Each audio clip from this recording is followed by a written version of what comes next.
فتح مکہ کے بعد بہت سے قبائل نے اسلام قبول کرنا شروع کر دیا تھا، لیکن حوازن اور بنو ثقیف کے دو بڑے قبائل نے ابھی تک بھی اسلام قبول نہیں کیا تھا، بلکہ وہ سوچ رہے تھے کہ اگر وہ مسلمانوں کو شکست دے دیں تو اہل مکہ کے جتنے باغات اور جاگیریں طائف میں ہیں وہ سب کے سب ان کے قبضے میں آ جائیں گی۔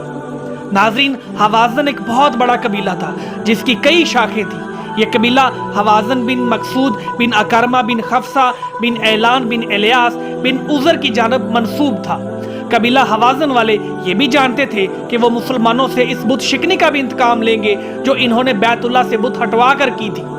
چنانچہ اس قبیلہ نے بنی مضر اور بنی حلال کو بھی اپنے ساتھ ملا لیا۔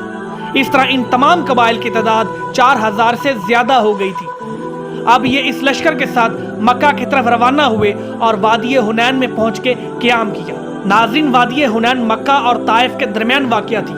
اس لشکر کا سردار مالک بن عوف ایک 30 سالہ جوان تھا۔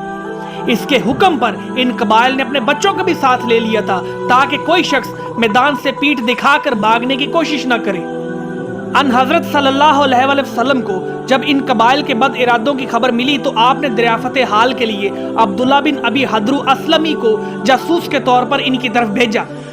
عبداللہ بڑی تیزی سے ادھر گئے اور اسی تیزی سے واپس آ کر حضور اکرم صلی اللہ علیہ وآلہ وسلم کو خبر دی کہ حوازن، بنو ثقیف اور دیگر قبائل جن کی مجموعی تعداد 4000 سے زیادہ ہے وہ لشکر اسلام سے مقابلے کے لیے وادی حنین میں خیمہ زن ہے۔ ناظرین، ان حضرت صلی اللہ علیہ وآلہ وسلم اطراف کعبہ اور سرزمین حرم پر خون ریزی نہیں چاہتے تھے، اس لیے آپ صلی اللہ علیہ وآلہ وسلم بروز ہفتہ 6 شوال 5 ہجری کو ان قبائل کی سرکوبی کے لیے مکہ سے روانہ ہوئے۔ آپ صلی اللہ علیہ وآلہ وسلم کے ساتھ 10,000 کے لشکر کے علاوہ 2000 اہل مکہ بھی تھے جو مال غنیمت کے خیال سے یا پھر قومی عصبیت کی وجہ سے ساتھ ہو گئے تھے۔ حضور اکرم صلی اللہ علیہ وآلہ وسلم نے خالد بن ولید کو 100 سواروں کے ہمراہ متعین کیا تھا۔ خالد بن ولید کے یہ تمام سوار سوائے ابن حاتم کے سب بنو سلیم سے تعلق رکھتے تھے۔ رسول صلی اللہ علیہ وآلہ وسلم نے مکہ سے نکلتے وقت خالد کو ان کے دستے کے ساتھ آگے روانہ فرما دیا تھا، اور خالد رضی اللہ تعالیٰ عنہ جو ارانا کے مقام تک مقدمۃ الجیش پر متعین رہے تھے۔ ان حضرت صلی اللہ علیہ وآلہ وسلم لشکر کے ساتھ سفر کرتے ہوئے چوتھے روز منگل کو شام کے وقت حنین کے مقام پر پہنچ گئے۔ لشکر اسلام تعداد میں دشمن سے 3 گنا تھا اور ان کے پاس اسلحہ بھی کثرت سے تھا، اس وجہ سے ان میں غرور اور تفاخر پیدا ہو گیا تھا اور انہوں نے کہنا شروع کر دیا کہ آج ہم پر کون غالب آ سکتا ہے۔ ناظرین، ہم سب جانتے ہیں کہ غرور اور تکبر اللہ تعالیٰ کو قطعی طور پر پسند نہیں۔ حضور پاک صلی اللہ علیہ وآلہ وسلم نے بھی متعدد احادیث کے ذریعے مسلمانوں کو غرور کرنے سے منع فرمایا ہے۔ چنانچہ جب آپ صلی اللہ علیہ وآلہ وسلم کے کانوں تک لشکر کی یہ پرغرور آواز پہنچی تو آپ صلی اللہ علیہ وآلہ وسلم نے اس پر ناراضگی کا اظہار فرمایا۔ ناظرین، دشمن نے زبردست قسم کی صف بندی کی تھی۔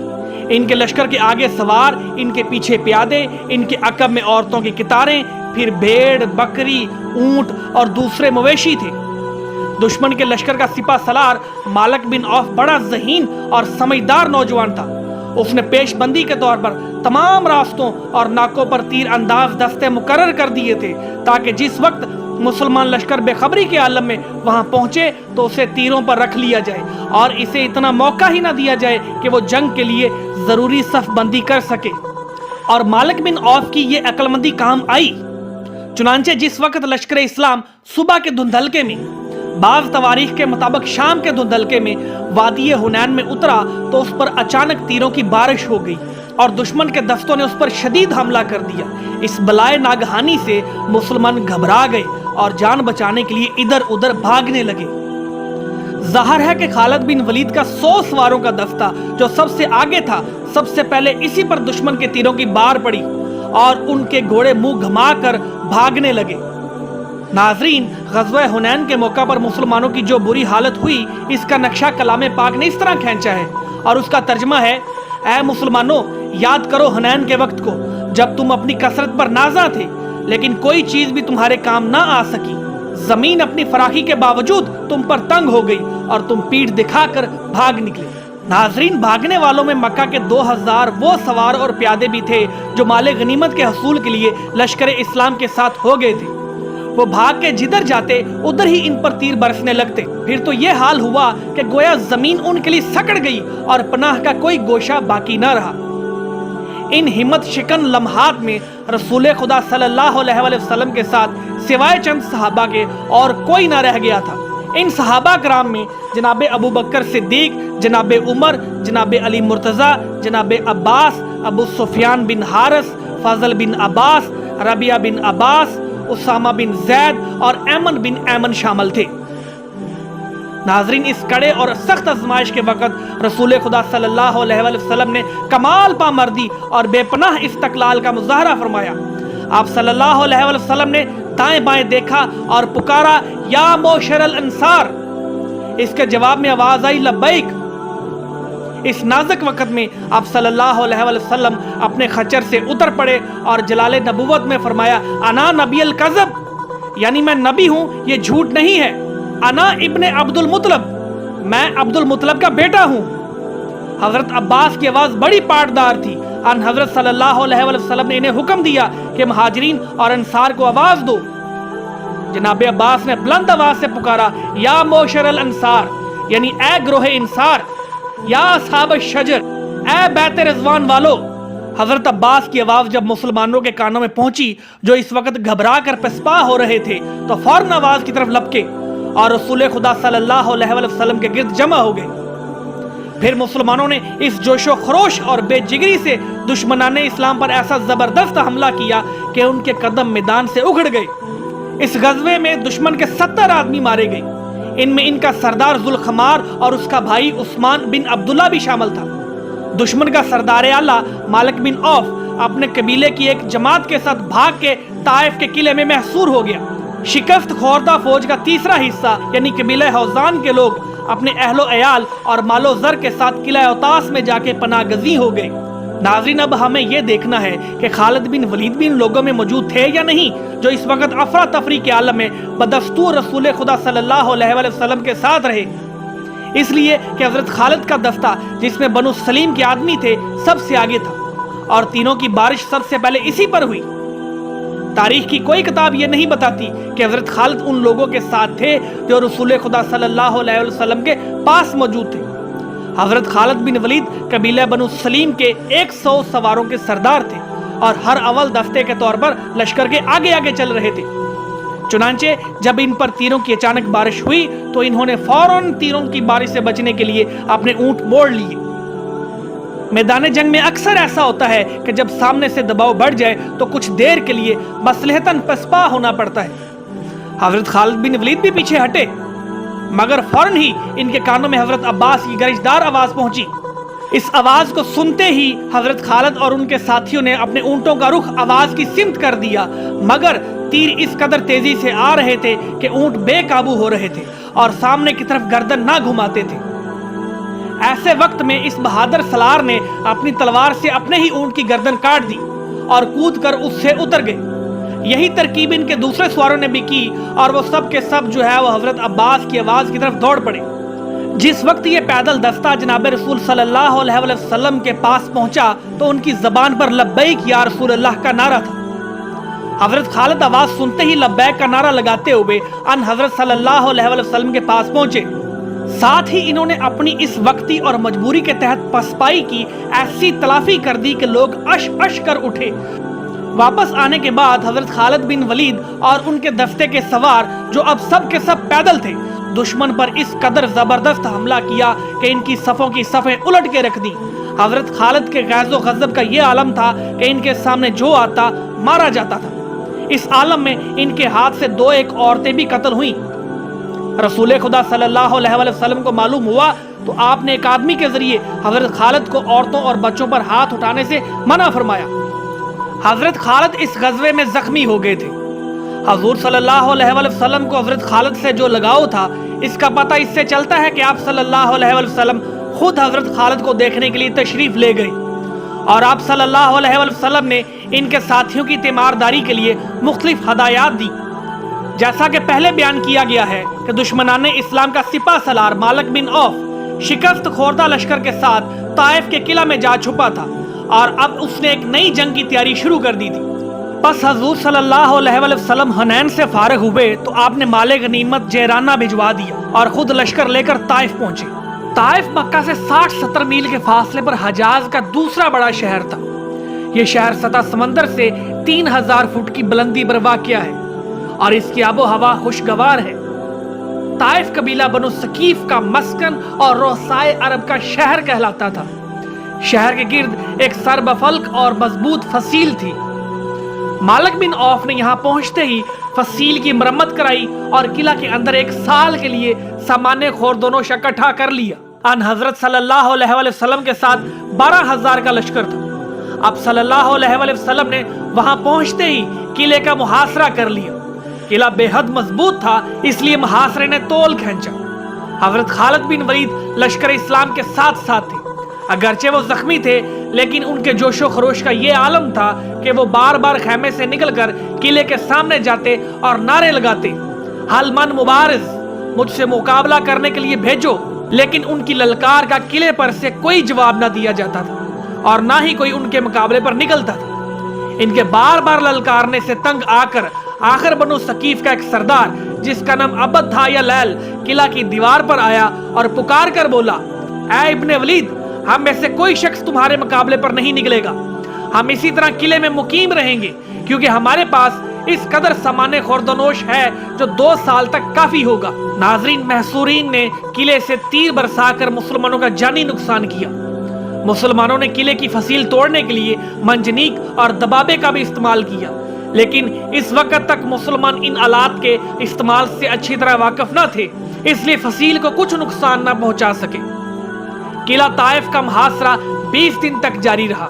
फिर अन हजरत सल्लल्लाहु अलैहि वसल्लम ने नौफल बिन मुआविया से खसूसी मशवरा किया। उसने बड़ा दिलचस्प जवाब दिया। उसने कहा, लोमड़ी भट्ट में घुस गई है, अगर कोशिश जारी रही तो पकड़ी जाएगी और अगर छोड़ दी जाए तब भी कोई अंदेशा नहीं, इसलिए बेहतर है आप मुहासरा उठा लें। अन हजरत सल्लल्लाहु अलैहि वसल्लम ने सोचा कि ताइफ के इर्द गिर्द इस्लाम फैल चुका है, इसलिए ताइफ की हालत समंदर में एक जजीरे की सी होगी और वो ज्यादा देर तक अलग ना रह सकेगा। अगर इस वक्त इस पर सख्ती की गई तो 2 तरफा नुकसान होगा।